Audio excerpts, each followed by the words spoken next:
lot of moneyness, or Krishna politicsness. No, Krishna consciousness.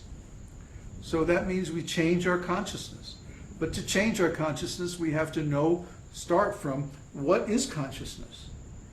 We have to know what consciousness is, then we can work on it. Just like if I say you have to change the transmission on the car, and all you know is how to change the tires.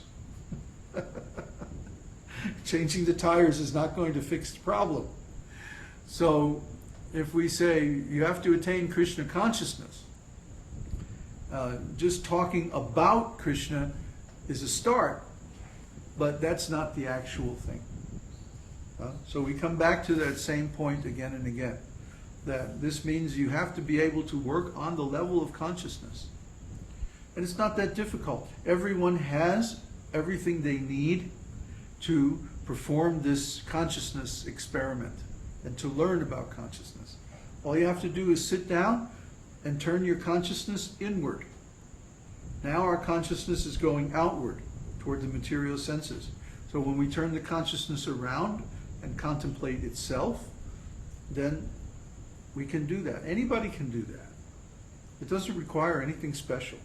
Just you have to have the desire to do it. So everyone already has a fully complete and equipped laboratory of consciousness. So then if you chant the mantras and you also contemplate these things, these issues of consciousness, then you'll understand everything we're saying accurately. And you'll get the benefit. Having a cat, I mean, you don't need TV if you have a cat. You know? They're so entertaining. Okay, any more questions? Another one from Bruce. Similar? Even better. Uh-oh. Can we chant the Gayatri mantra along with the Maha mantra? Or If you have second initiation, you can. I don't know how many times I had to post this. Do not chant Gayatri mantra without being initiated. Because if you're impure, just like, what's the difference between the wires in the wall that carry your electric current and the wires in the toaster that get hot when you pass current through it? The wires in the wall have very little resistance. They're made of pure copper. So when the current goes through, they don't heat up. But the wires in the toaster, they're made with more resistance. So when the current goes through, they heat up, they get cherry red, and then they toast the bread, right? So if you're impure, if you're not following this process perfectly, and you chant the Gayatri mantra, you're bringing in the energy from the sun. Om Bhur Bhuva Sva Tat Savitur. Savitra is another name for the sun. So if you're meditating on the sun as the body of Vishnu, that's going to bring so much of that sun energy. Just like a thermonuclear bomb, hydrogen bomb, is bringing the energy of the sun into the earth plane. But when you do that without anything to control it, or stop or channel it, it's very destructive. Similarly, when people chant Gayatri mantra without being properly initiated, they're bringing in this solar energy into the earth plane. And if they're not pure, then just like the wires in the toaster, when that energy flows through, they're going to get toasted, cherry red, fried. It's going to be too much. And I've seen this happen over and over and over again. In the beginning, they think they get this rush, and they think, oh, this is great. Yeah, I'm going to chant this mantra, right? But what usually happens is then they become completely overcome by the mode of passion. And they go out and enjoy, and then create so many sinful activities, and then fall down. So don't chant this mantra without being properly initiated. You can become disciple and accept initiation. You don't have to physically be here, although we prefer that. And we've gotten very conservative about initiating people after our experiences. But if someone is really sincere, they can take initiation anywhere. Question from Swat. Uh-huh. On my first attempt to focus on my consciousness, I fell asleep. Any hope for me? Well, that's Shanti, Shanti.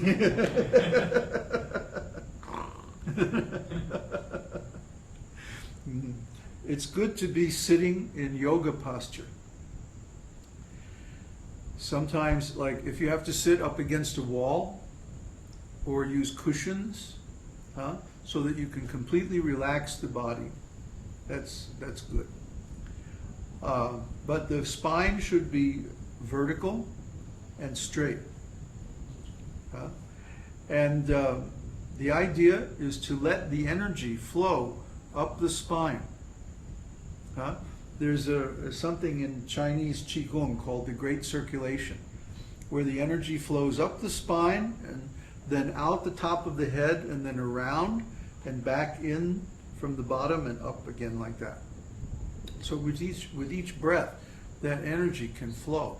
So in the beginning, if we can't concentrate on consciousness directly, we can begin by concentrating on this energy flow, prana, which goes according to the breathing and like that. And then gradually become more subtle until we perceive consciousness directly. And to do this, the awareness, the center of our awareness has to travel up until it reaches the top of the head. That's a technique, it's called Kundalini Yoga. And it's just a technique. That's not the thing itself. The objective, of course, is to become conscious of consciousness. But actually, if you understand what consciousness is, it's very easy to just be conscious of consciousness. Just direct your consciousness towards consciousness. But you have to know what consciousness is, and you have to be able to distinguish it from mind and senses and intelligence and all of that. I can't do that for you. I could sit here and explain it all day. But sometimes you have to, if you can't do the high techniques right away, you do some lower technique until you become qualified. So Kundalini Yoga is a good approach to that. But still, I mean, ultimately you're going to have to just be aware of consciousness. Okay, that's it. That's it? So, Okay. one question. Uh-oh. So by Kundalini Yoga, do you also mean that it is wise to meditate on the chakras and the energy flow between? Well, you'll automatically become aware of the chakras by watching the energy flow. Because that's where they flow, that's where it flows. The flow goes through those channels and nodes on its way through, and you can't help really but to notice it.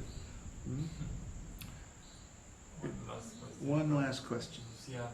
Okay. In developing my Krishna consciousness, I am following the four principles: chanting, not Maha Mantra, listening to podcasts, satsangs, reading, doing my best to put what I learn in practice and change my habits, life, etc. Now I feel that I have more energy, but this makes things difficult. With my newfound energy, when Maya attacks, it's getting tougher to overcome. Oops. Is this part of the process? Well, yeah, because are you saying that the reason that you weren't enjoying before is you didn't have enough energy? So then if you have energy, then you want to go out and enjoy? That means the desire for enjoyment is still there, you see? It's just you're holding it back temporarily. That's like saying, well, what's it like saying? It's like saying, I don't need to have a car. Right? I don't like cars. I don't want a car. And then you get some money, and the next thing you see is driving this Cadillac down the, What happened? Oh, I had enough money, so I bought a Cadillac. Well, that's not really following the four regulative principles, okay? When you follow the four regulative principles, it means you give up the desire for material enjoyment because you're accepting a higher enjoyment. So if you're following the four regulative principles, then there's no reason not to chant Maha Mantra. If you can realize the Maha Mantra, which is the eternal dance between Radha and Krishna, and then you'll get all kinds of spiritual enjoyment, and you won't need the material enjoyment. But be sure to chant the Panchatattva Maha Mantra. Sri Krishna Chaitanya Prabhu Nityananda Sri Advaita Gadadhar Srivas Adi Gaur Bhaktivinoda. Now, before chanting Maha Mantra.